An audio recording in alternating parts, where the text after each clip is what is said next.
Hello there, everybody. Welcome to Wednesday. Hooray! Middle of the week. What are you doing? Where are you calling in from? Where are you watching from? It's so good to see you again today. Thanks for joining in. If you don't know who I am, my name is Kate. I'm Dietless Living. I'm doing what I can to help the community by doing these live streams 3 days a week, Monday, Wednesdays and Fridays, so that I can help you, help yourself and help the people around you, because at this particular junction in time we all need to be collaborating together and keeping that community and connection going. So because it's in times of crisis that we don't need hope, we need leadership. And you're a leader, I'm a leader, and mostly we are leaders to everybody that's in our life. And I know you're a leader because you're on these calls with me each day that I'm here. So for that I honor you, and I know that you are in the top echelon of people who are taking action for themselves and taking action to help themselves and the people that they love, because it is through personal leadership that you get to lead yourself to where it is that you need to go. We tend to look at other leaders. We do need other leaders. We all need other people to look at, but it's how we lead ourselves through times of strife and trouble, and just through the day-to-day quagmire of life. Even when there is no coronavirus, it's how we lead ourselves that makes the difference to our health, our happiness and our well-being. So these live broadcasts are basically to remind you of the strengths that you have, your capabilities and your ability to surmount and prevail through whatever is coming our way. And for some people it's good stuff, right? It's not all doom and gloom. There is a lot of, like in every time in history, there are people who are going to prosper and there are people who are going to not prosper. So it's not all doom and gloom, and I do hope that you are one of the people who are finding the ways to prosper, because that is where personal leadership comes as well, because it's taking advantage of what opportunities are there and being able to pivot yourself, being able to change your mindset, being able to change your perspective so that you can see the different ways forward. I covered in last week's live stream about when we're really stressed, how our focus just narrows in on the one thing, where really what you need at this particular time is that expansive view, because it's in the expansive view that you get to see the different perspectives. And that's what I wanted to talk to you today about, the 3 things that you need to know to be able to power through this particular point in time, this particular crisis. So number 1 is, where thought goes, energy flows. Now hands up if you've heard that before. Almost everybody has, but there are people who haven't actually heard it said in that way, but they understand the premise of that statement. We do wiggly fingers here, no. So where focus goes, energy flows. What does that mean?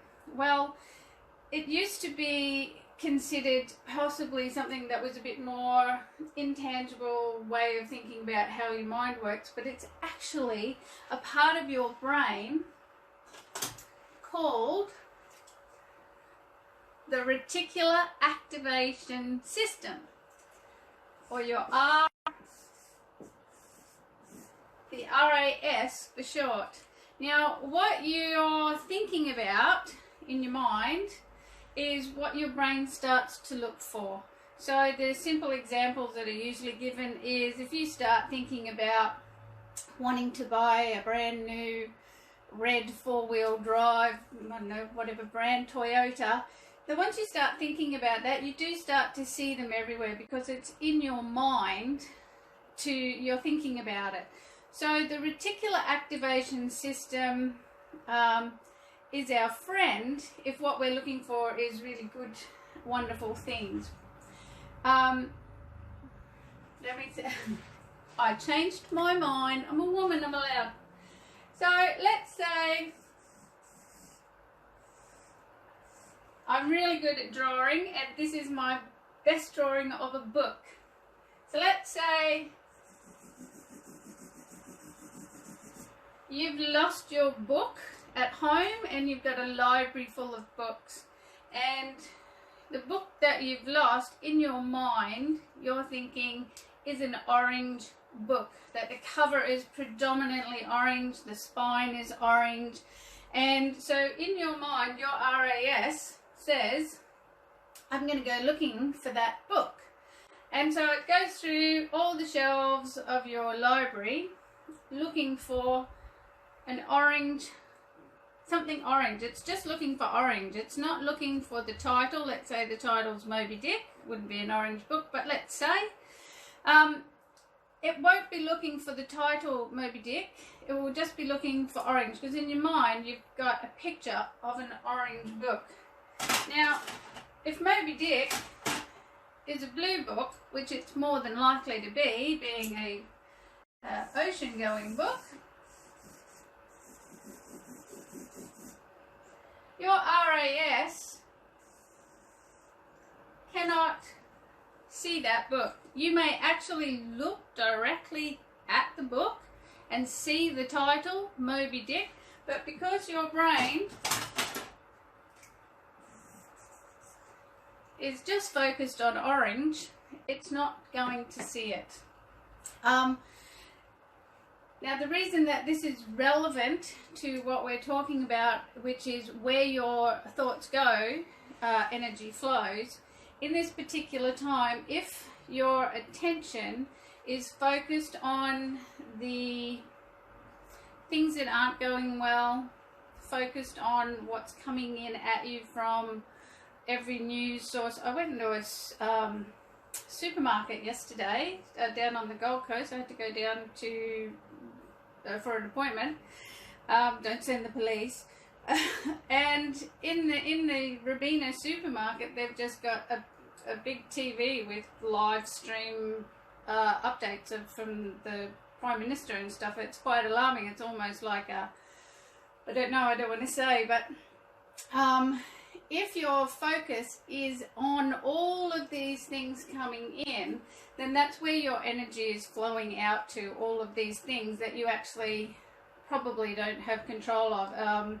So it's very important to remember to be aware of what you're thinking about, what you're focused on, because where energy goes, thought flows. And what you want to be focused on, what we all want to be focused on, is actually thinking about how we're going to problem solve, how we're going to keep our critical thinking online, and how we're going to make ends meet if that's a problem for you, or how you're going to take advantage of the situation, or how you can help others, or how you can take advantage of working from home. So many people are loving, so they've got their reticular activation system on the good stuff. They're thinking about what it is that they can do from home, spending more time with the kids, they're homeschooling, they're playing games, they're using their backyards if they've got them,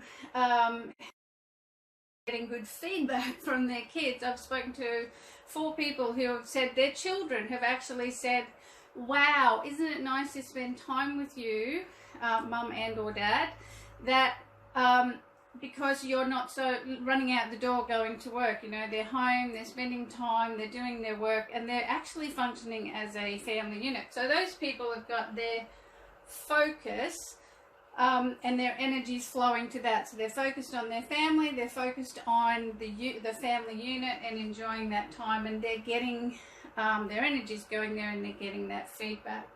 So it's really important, and I don't need to point out that if you're focus the other way, you'll get the other thing. We're focused on accelerating forward and powering through. So number 2 of what it sort of builds on what you focus on, what you blah blah blah blah blah blah blah. It sort of builds on what where thought goes, energy flow, and that is what you expect is what you find.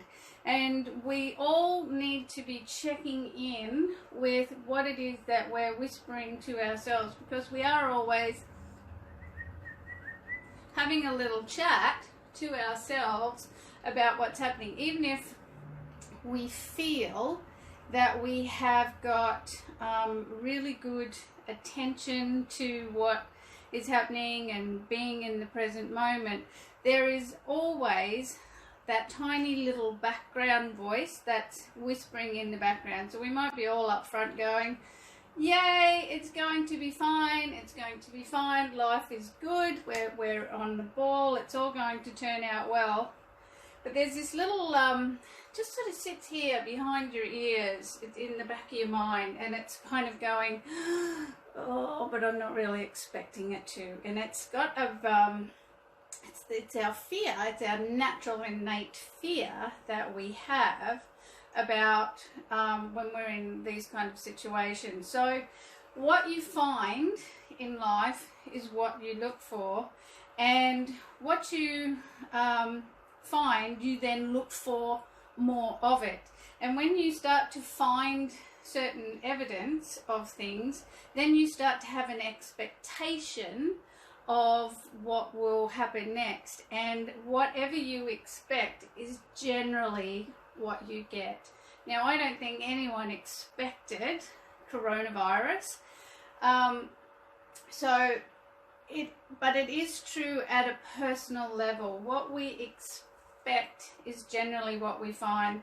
Now, to bring that back to something tangible, if we tend to think of some people, sometimes we think of, oh, you know, we have somebody we work with, or someone we know, someone we love, someone maybe that we don't love, but we work with and we have to spend time with, or we respect. But sometimes we expect that they are going to do certain things, say certain things, act in a certain way.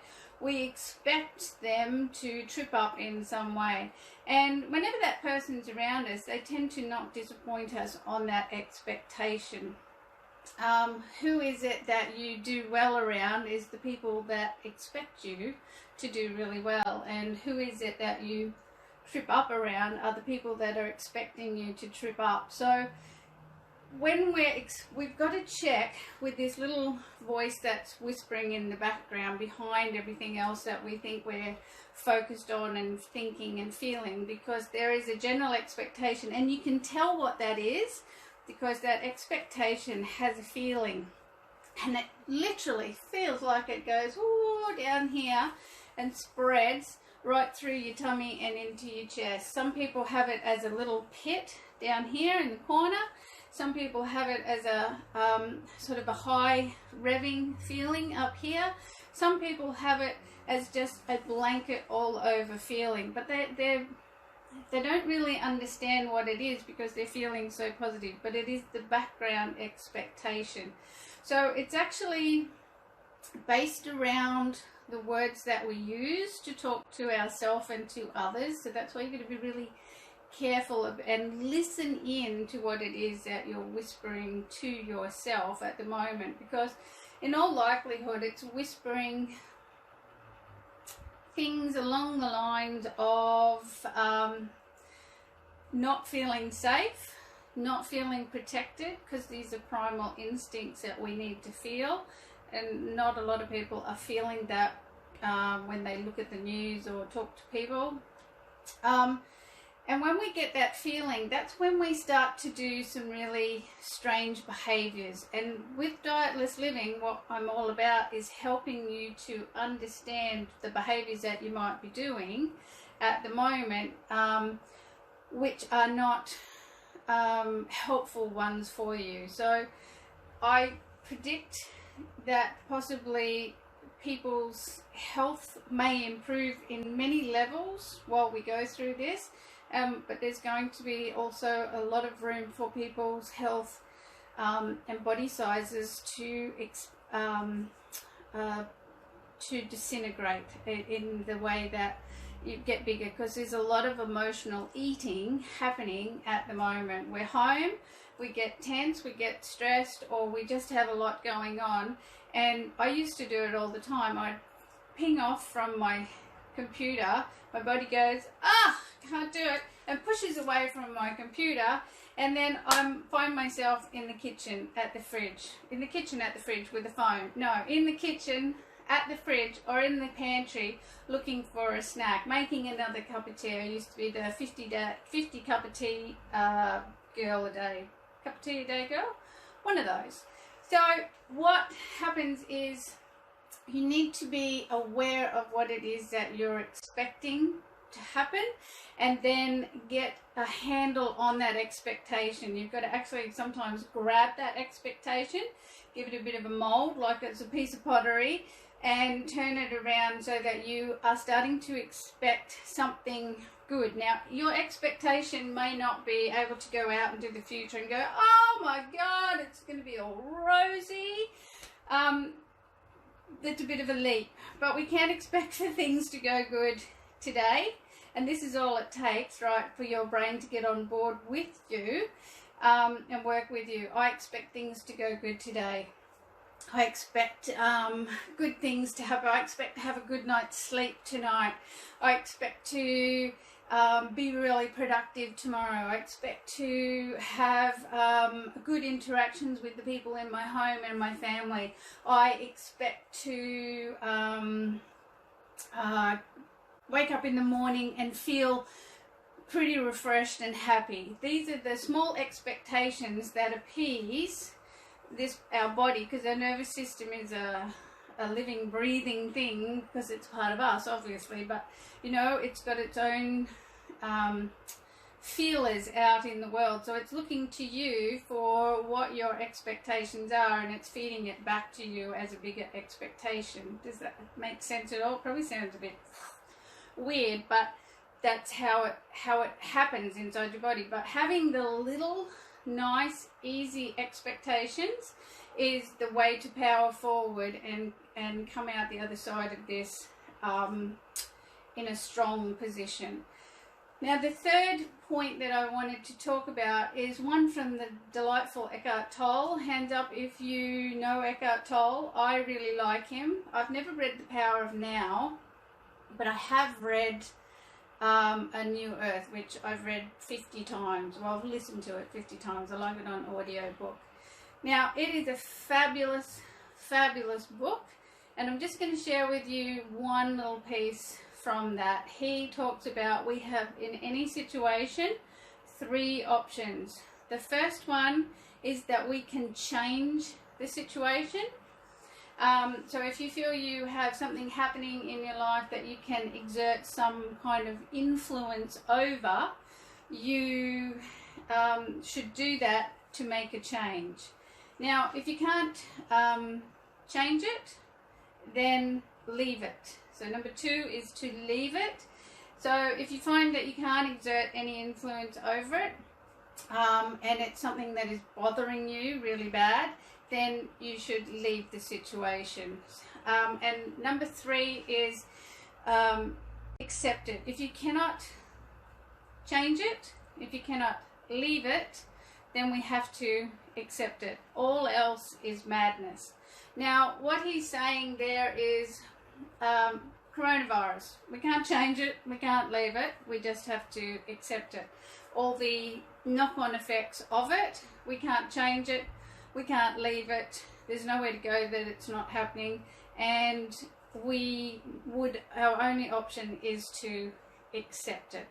Now, why we don't normally accept it is this is where it sort of builds on the other 2, because when we can't change something that's really annoying us or impacting on us, we tend to really resist against it. We get complaining, we get to blaming, we get to we talk about it a lot and we have a lot of energy around it. We think about it. We're talking to everybody about it. We're frustrated by it. We're irritated by it.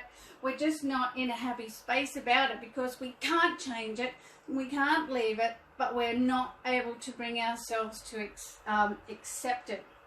And it's in the not accepting it that we're building this resistance, which is lowering our expectations. I'm pointing up because I'm going back to number 2 point, but it's lowering our expectations of being able to have a greater outcome, of being able to survive it.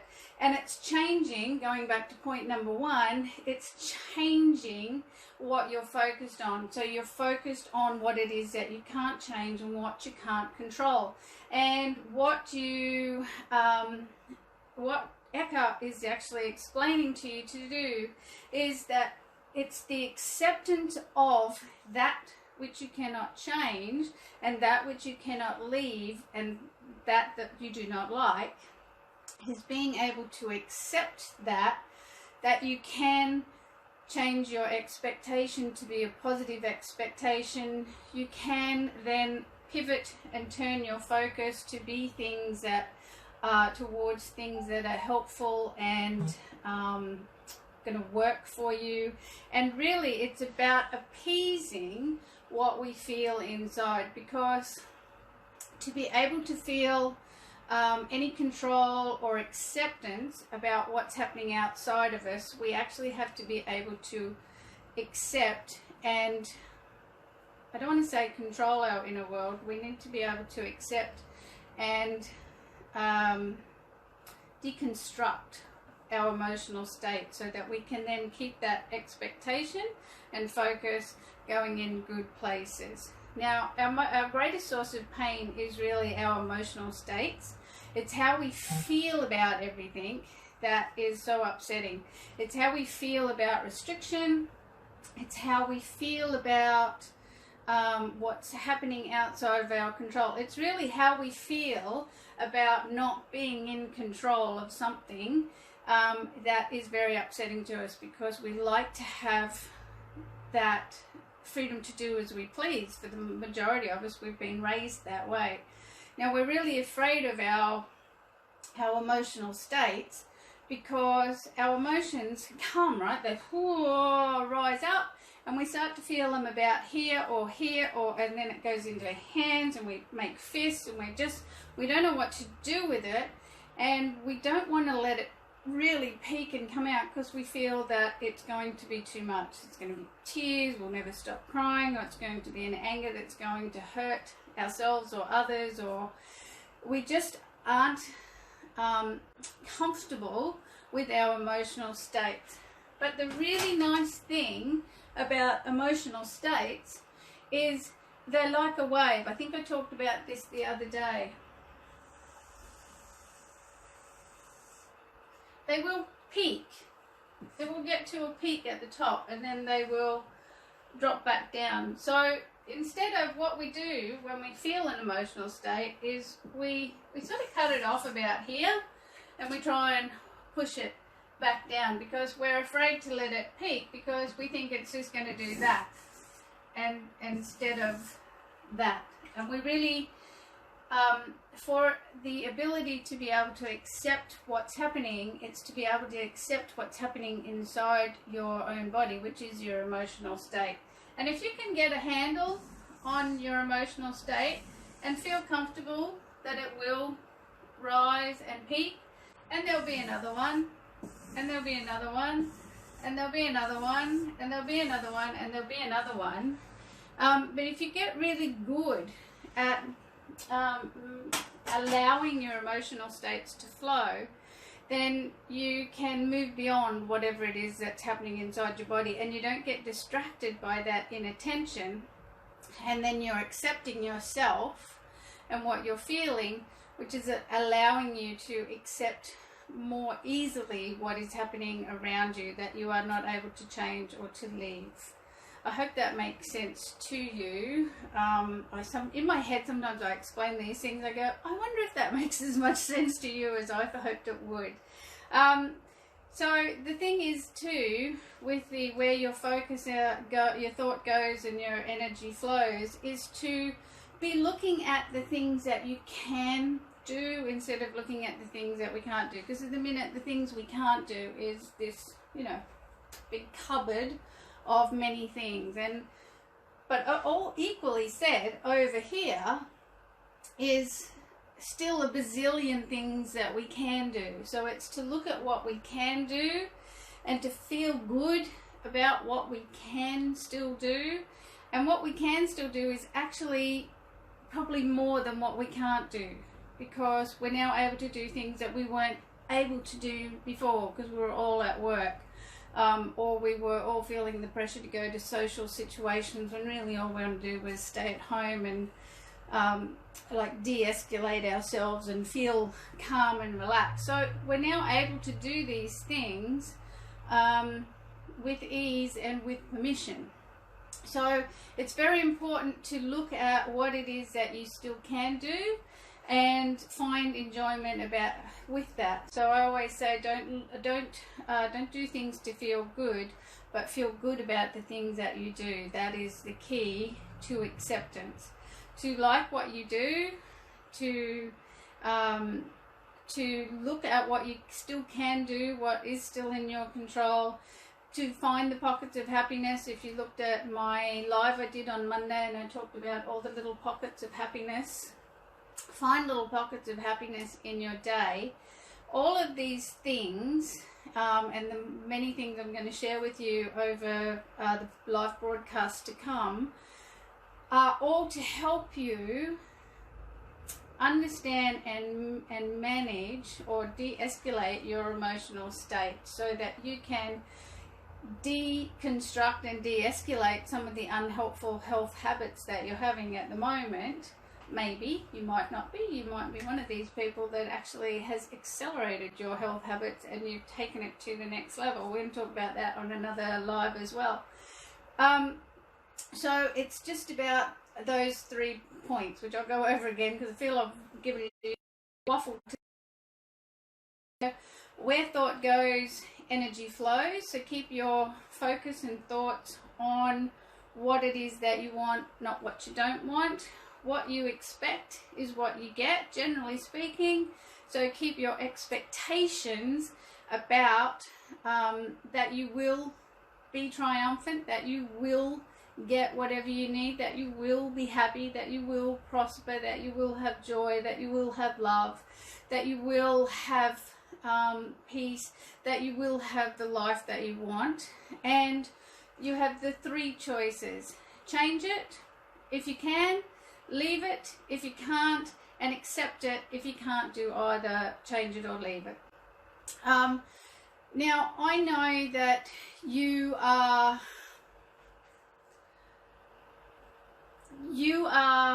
the kind of person, because you've taken the time to listen to me all the way through here, through the not so peaks and mountains of clarity today. But I know that you are the kind of person who has a lot of strength, and that you have all the capabilities and abilities that you need to march forward and be successful in whatever way it is that you need to be at the moment. I've also created a couple of little downloads for you if you would like to take them, just free A4 size posters that I haven't printed out to show you, but one is just, it says like a memo. It's got, I believe in me, I believe in me, I believe in me. It's a very good motivational poster when you put it up on the wall. And the other one says, I can do uncomfortable things, I can learn new skills, I can embrace change. So if you would like those 2 free downloads, those 2 free posters, there's a link I think that will be posted with or after I finish this live.